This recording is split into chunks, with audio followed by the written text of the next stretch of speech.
System Cleaners laver egentlig professionelt rengøringsudstyr til fødevare- og drikkevareindustrien faktisk over hele verden. Det vi har investeret i er et virtuelt studie, som indeholder 2 trådløse kameraer, så vi kan flytte dem rundt i vores showrooms, og vi kan flytte dem rundt i vores produktion, eller hvor vi ønsker at optage små sekvenser. Og det kan også blive brugt til live-demonstrationer virtuelt for vores kunder. Det kan blive brugt til intern træning, det kan blive brugt til ekstern træning af partnere og deres servicefolk. De vil kunne trække os ind som et 10-minutters interessant indslag i et hvilket som helst salgsmøde, de har med en slutkunde.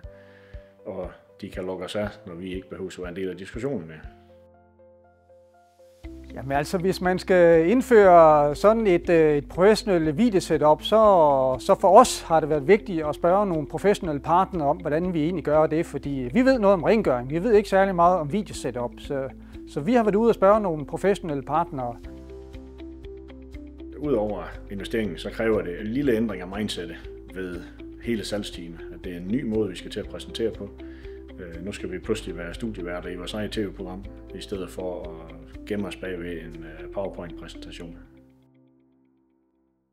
Det er jo de enkelte personers brug af det, der er virkelig afgørende for, om vores demorum det bliver en succes for vores kunder.